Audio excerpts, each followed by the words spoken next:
Welcome to 52 Authors, 52 Weeks, Season 3. I'm Dr. Lisa L. Campbell, the Growth Motivator. Each week, I sit down with a different author to explore what lies behind the pages. Growth, purpose, finding your voice. Enjoy today's episode.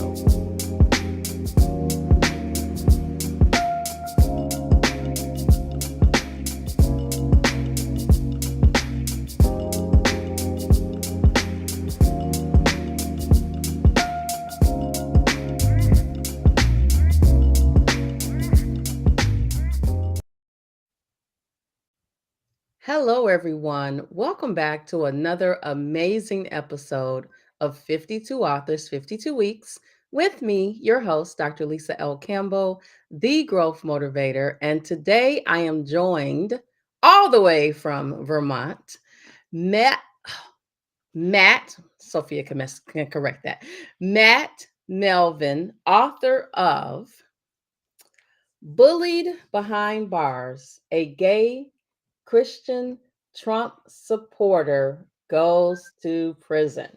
Welcome to the show. Thank you so much for having me.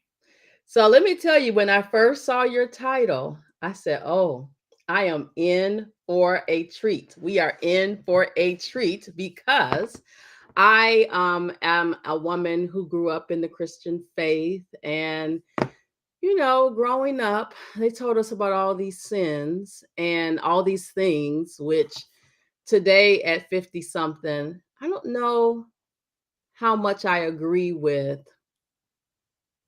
what we were taught and how we were taught, because I, to some extent, feel like we were taught to hate others. Unknowingly, I feel like that's what happened. So why don't you tell our listening, viewing audience about your background, and then we'll talk a little bit about the book. I grew up in Tingsboro, Massachusetts, had two neighbors, one on the left side, Brian, he was a bully, and then behind us lived Tim Dunbar, and he actually was my best friend growing up because he had an in-ground pool, and I love swimming. I learned to swim at the YMCA listening to Stevie Wonder, I Just Called to Say I Love You. Great song. Oh, I felt like we were going to do a duo. And when I was 7, my parents unfortunately made the decision to move up into Vermont. My father got a job at Franklin County Home Health as the director. And we all migrated north. I actually have other extended family that lived in Vermont. Unfortunately, all of my grandparents and extended family have all passed away. My grandfather actually died October 29th of 1985 when I was 4 years old. He had a disease in his eye that was today would have caused the same result. And it's very, very rare. It begins with B. I can't remember exactly what it is, but it's very, very rare. And unfortunately, he was an amazing man that did a lot. And we lost him I unfortunately didn't really get to have a relationship with him because he died when I was so young. Wow, you kind of made me a little emotional. So first, I'm sorry that you did not get to spend a lot of time with your grandfather. We lost my grandfather October of 2025, and he was 104 years old. And so a lot of people say to me, wow, you're really blessed to have spent, like my grandfather, um, the same age I am now, he was the same age when I was born. So to have him around for all those years gave me a lot of insight, right, into why I do the things that I do, say the things that I say. So I'm definitely blessed to have that experience, and I miss him a lot. I So miss my grandfather a lot too. I just remember as we get closer to the holidays, him dressing up as Santa Claus and sitting on his lap, and didn't really have that opportunity for many Christmases, unfortunately. yeah, that's why I think it's so important that whomever you have in your life that you say that you love, that it's important to cherish them because you don't know the day when your number is called. Right. You just don't know. Mhm. That's right. All right. So let's talk about let's set the stage for the book. We don't want you to tell our listening viewing audience everything about the book, but let's start off by talking about why you decided that you wanted to write this book. I didn't want to have anybody go through what I went through. So like Anne Frank was truly an inspiration to me. I wanted to share my story. It was cathartic for me to write everything from start to finish. By no means is everything in the book everything that happened. There's no way that I could put hundreds and hundreds of thousands of pages so that your viewers or anybody reading it would lose interest. So I tried to give the highlights as best as I can. Of course, not everything's in there, of course. So Wow, yes. everything isn't in there. So that just so I watch a lot of not a lot of TV, but I watch some TV shows and some of the things that you mentioned in the book, I kind of have seen on TV. And when I saw it on TV, I'm not going to say I didn't believe it, but seeing it in your book made me realize that my husband says this that art imitates life. But seeing it in print made me made it more believable to me that these are things that actually happen. So I want to applaud you for being vulnerable and willing to tell your story so that you can help others. And I think a lot of us that have written books, we feel so much better after we, write the book because you got all of this stuff that you're holding on to. But once you start to release it, you realize that this happened to me so that I can help someone else. And that was my goal. I wanted to help somebody else. So, why don't you tell our listening viewing audience just a little bit about the storyline in the book? There's so many Start from the beginning about the decision that was made that resulted. that I made to work at a car dealership. I wasn't getting the commissions I earned, so I impulsively made the decision to try to sell one of their cars. I got caught, went through the traditional court. Judge Jeffrey Crawford and Bob Woolford both decided I didn't meet the criteria to go through the mental health court. And if I did, I may not have a record today, provided I didn't pick up any additional charges while on supervised release. And as a result of going through the traditional system, I came out with a record, couldn't pass a background check. And so in 2009, I used other people's information to pass a background check. I did the work, and then the government pursued me for 6 years, spent $500,000, went to 10 different grand juries throughout the state of Vermont, and finally got an indictment. And I was charged in May of 2016. Had about 10 police officers show up, including Aaron Noble, who always had it out for me, May Chow from the Secret Service, and John Schroeder from the IRS, amongst others. I had a lawyer at that point. There was absolutely no reason that they had to show up with so many police officers. I have never shown violence in the past. I was always nonviolent. There were never any issues. It's just a show of strength and a power and manipulation. My mother actually ended up collapsing when they showed up. They showed up about 6 a.m. and it was a horrible experience. And it Wow. was totally uncalled for. Wow. So, why do you think they targeted you in that manner?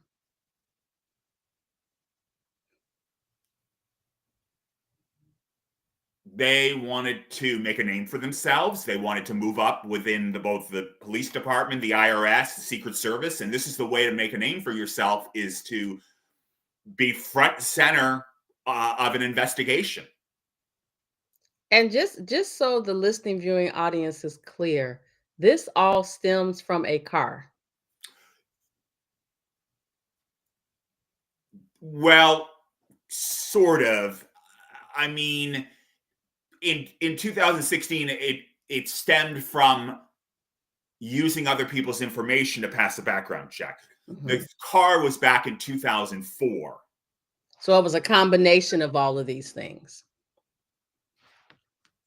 I mean, if I didn't steal the car to try to make the commissions that I so righteously deserved, then I probably wouldn't be here talking to you and sharing my story.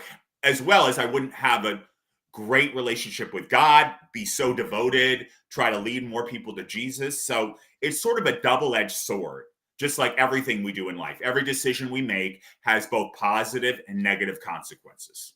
Absolutely. And sometimes we don't realize them until we're on the other side of our experience. So if you could go back to any of those incidents, would you do something differently? Yes, I would have never taken the car.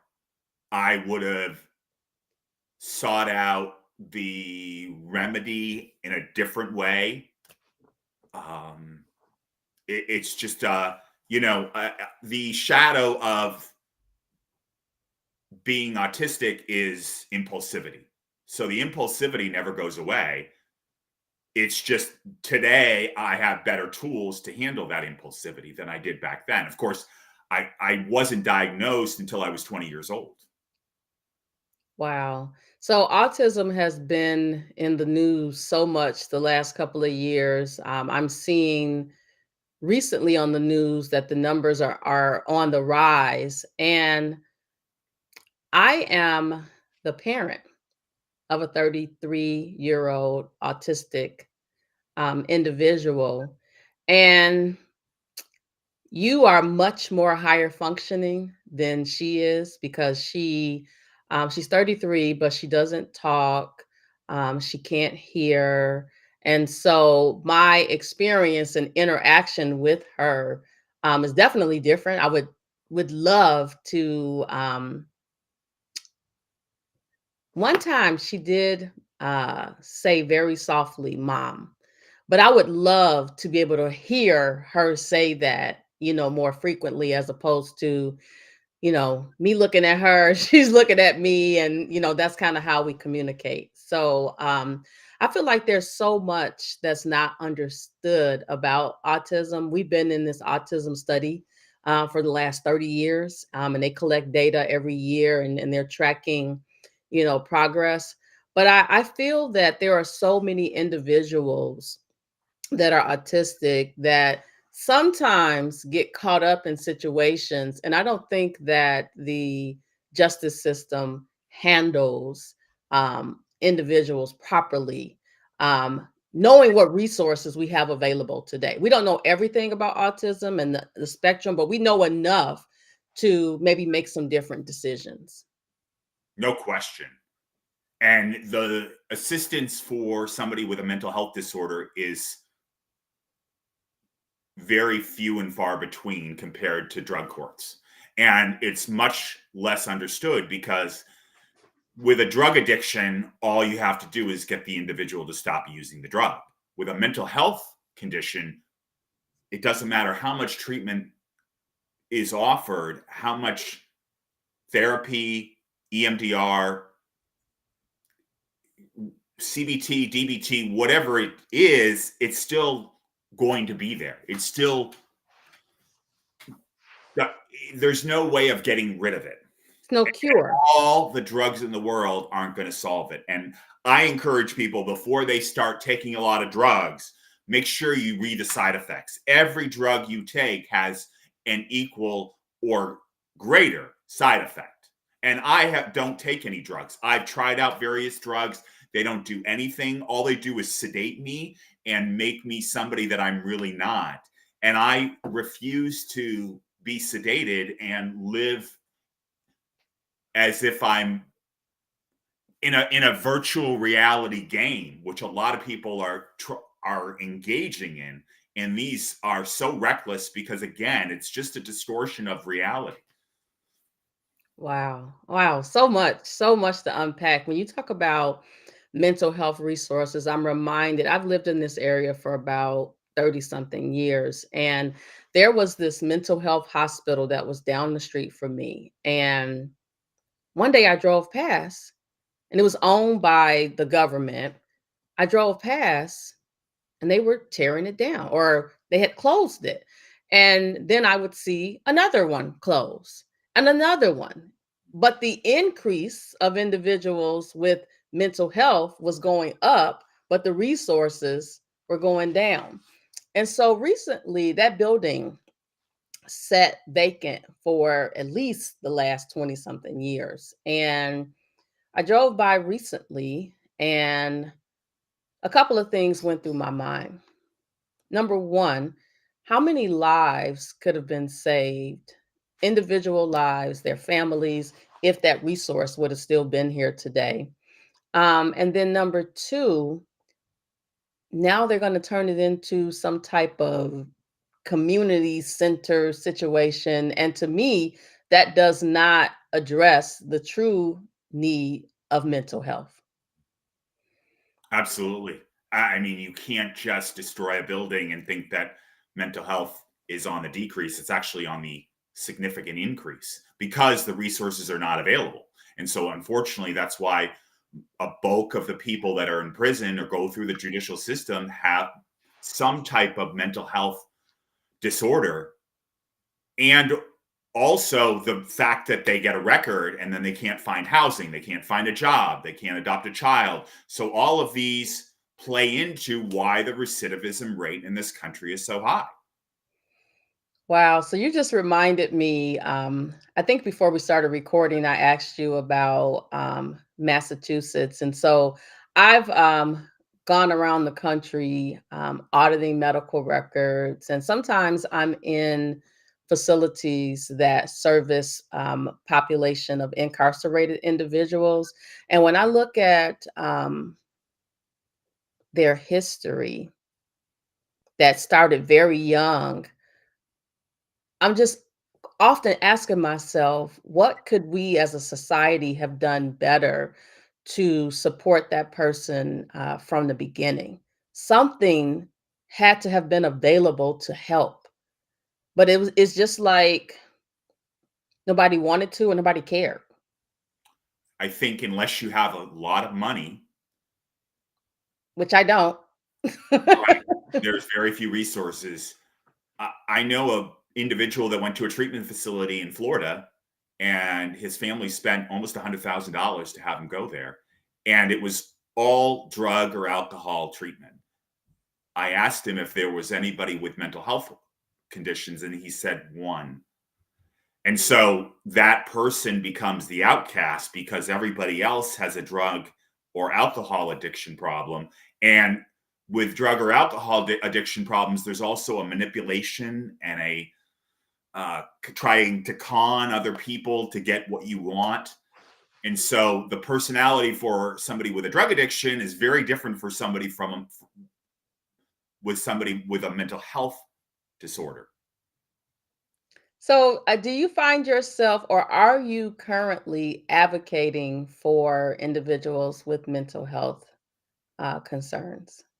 Because I feel like are huge. You could be a huge advocate.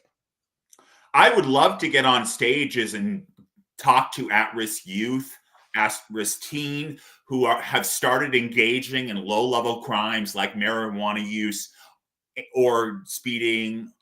And if it's not dealt properly, it will accelerate. That's what happened in my condition. I started speeding, driving off without paying for gas, walking out of restaurants without paying, and all of that was not handled properly. So it accelerated to the car. And if it had been dealt properly, we may not be here today. It's always the root cause that wasn't dealt with. Wow. I know as a parent, I feel like we did the best we could with the resources that we had, and we tried to protect our kids from um, any and everything. But at the end of the day, as an individual, sometimes you make those heat of the moment decisions or peer pressure that sends you down a path. Um, but again, I really feel like as a whole, there aren't enough resources. There aren't enough people screaming from the mountaintop saying, hey, listen, when I was 16, I did this. And here at 40, these are all the paths that I had to go down to get to where I am today. I think they need to hear those stories. We don't hear enough of them. Here in Chicago, what we hear on the news is about, and this is nationwide, right? But I live in Chicago, so obviously I hear more about it. But the carjackings, the what's this new thing they're doing where they're driving the car into the building and going in and grabbing the cash register or the ATM machine, right? To me, those individuals have some type of disorder that needs to be dealt with to help them realize, you know what? If I could conjure up this plan to do this, what if I take that same energy and put it into something else? Mhm. But it's Exactly. always punitive. There are two ways of going about everything that we do. We can use our energy for good, or we can use that energy for bad. And trust me, using that energy for bad doesn't help anyone. It will you will end up in jail and prison, dead, on the side of the street, homeless. So I encourage people to use the energy for good. Absolutely. So I want to talk a little bit. The title of your book, Bullied Behind Bars, a gay Christian Trump supporter goes to prison. When you wrote this book, what was the reaction to people for that title? That's a loaded question. So it was very hard for me to find an editor to help Hmm. me with my book because of Trump. I had many people suggest that I take Trump out of the title, but I refuse to do that. I have never concaved to anybody else's desires. I speak my mind, and the Bible says what it means and means what it says, and that's how I have operated. For the good or the bad, I tell people what I think, and sometimes people don't want to hear that. We have this analogy in the Bible called itchy ears. People want to hear how wonderful they are and what a pleasure it is to be in front of them. They don't want to hear constructive criticism. Absolutely, absolutely. Again, I applaud you for being true to yourself because to me that's part of your healing process is being true to yourself and helping others learn through you. Somebody had to do it, so it was you. Somebody has to be a disruptor, and I am a disruptor. I don't live in fear. Fear that has never consumed me. And so I have learned how to control that so it works out for the best part of me rather than the negative part of me. I remember I did a men's weekend and I shared with the group that there's a lot of times that I'll drive my car with very little gas in it to see if I can make it to the gas station. And the gentleman who started the organization was very shocked to see how many men raised their hands that they do the same thing because he had never heard of that. And it's again that risk versus reward. And I feel like a lot of men like to live on the edge, whereas women tend to play it safe and never get into scrapes. And that's why it's interesting. I like one of these homicide shows I was watching. The female investigator says she's only seen two women kill somebody. And she says that women handle their anger a lot better than men. I don't know about that. I think women maybe vent and men tend to suffocate it. So while women may vent they're getting their anger out, but men are suffocating it. And then what happens is it comes out sideways. Oh my gosh. So obviously, I live with a man, my husband, and you just described him. Um, so first of all, Matt, you made me real nervous about that gas situation. I don't like to leave my community without a full tank of gas because this is what's running through my head. Oh my gosh. What if there's an accident and then I'm stuck on the expressway and um now I run out of gas on the expressway, which I have run out of gas on the expressway in the heart of winter with my daughter in the back seat. And I vowed, and some good Samaritan came and um, put some gas in my car. But that was such a traumatic event that I vowed that I would never do that again. I cannot live on the edge. I am away from I'm away from the edge. I'm edgy, but I'm not on the edge. I love living life on the edge. It's fun. So wait a minute. When you were growing up, were you the type of person who was like, "Oh, I got a paper due Tuesday. I'll take a look at it on Monday and see what needs to be done." Absolutely not. I'm a planner. I do things ahead of time. So I don't live on the edge in that respect, but I am the type of guy that will go out and way out in the ocean and not really be concerned with wildlife or the tidal wave or anything. I'm carefree. You're like one of the thrill seekers. I love, my dream would be to be with polar bears. That would be my dream. Wow. Yeah, I'm definitely a scary cat. So I don't. I went to another country and they had like a safari, and I was like, yeah, I don't think I'm going to do that. I don't want any animals looking anywhere in my direction. So we're almost out of time, but I would really love to know what's the next for you. So you wrote this book. You said you struggled to find an editor, and to me, um, the fact that you were able to get it done does show your edginess, right? Because you decided that this is something that you wanted to do, and you got it done. But what's next? I would love to get on the stages and speak to groups of people about my testimony, how I found Jesus. We hadn't really even talked about that, but I've talked about it on other podcasts. And really see reform in the criminal justice system. It's long overdue, and it really needs to be completely dismantled, and it needs to go to the private sector. The system, the way it is not working. It never has. But I'm going to tell you, it's probably never going to change because there's an old saying: if it's not broke, why fix it? But it is broken. I know, but it would. I know that, but it's still an uphill battle. It's so the people involved in the high levels are making a lot of money, and they would never want to see it dismantled. Mm, mm, mm.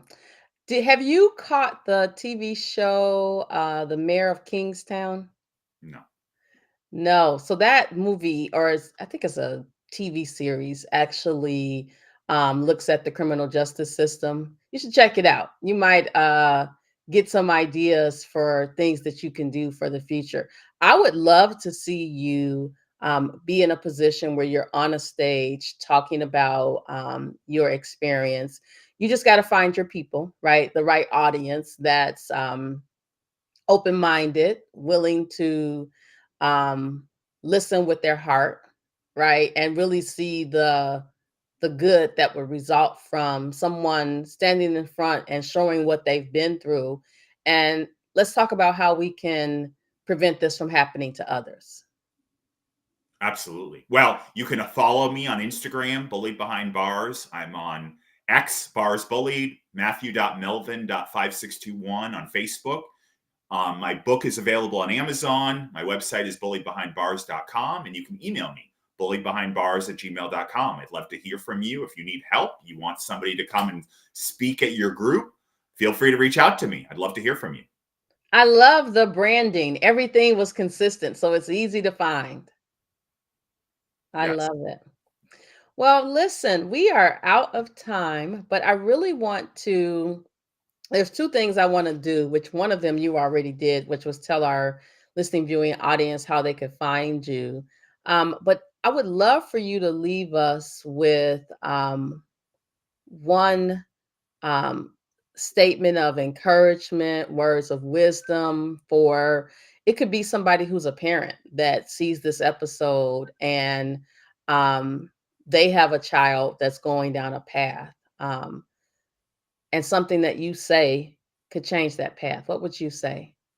Reach out, talk to somebody, find a group, find your tribe, don't isolate, and don't think that the problem is just going to dissipate. Mm, it's not going to disappear. It's still going to be there. And you know what I realize? I'm a menopausal woman, and so I'm very emotional, and I've been reflecting on a lot of things. I think we as a people experience things in life and we file them in the do not recall folder of life. But later on in life, sometimes sooner than later, it impacts you because you haven't taken the time to unpack why you were feeling that way. And like you said, getting that help is so important. You have to be willing to get the help. Yes, I mean, if somebody has a drinking problem, they first have to admit they have a drinking problem. If somebody wants to have God, they first have to admit that they're a sinner and that they need God to come in their life. Without that personal admittance of fault and a need for change, all the help in the world will not make a shred of difference. Well, and one problem with that last part is unfortunately, many people have turned people away from Christianity and God because we definitely don't love each other as we are. We definitely don't do that. We judge each other. Um, I grew up hearing some things that kind of were like traumatizing, like don't have sex before marriage, right? All of those things that kind of traumatized me that when I did do it, oh my God, now I'm like this bad person and I'm human. Well, David sinned a lot, and David was one of Jesus's favorite, but he was quick to repent. That's the difference between David and Saul. Saul would sin, and then he wouldn't see anything wrong with what he did, and that's why he ended up being Paul, you know? I love it. Well, thank you so much for joining us on 52 Authors, 52 Weeks. This is year 3, and I'm very excited about what's going to be in store from you. I can't wait to look on social media and see that you made it onto that stage and what impact you had. So Thank thank you so you. much for having me. Thank you. You've just experienced another conversation from 52 Authors, 52 Weeks, Season 3. The conversation may pause here, but the growth continues. I'm Dr. Lisa L. Campbell, the Growth Motivator, and I'll see you next week.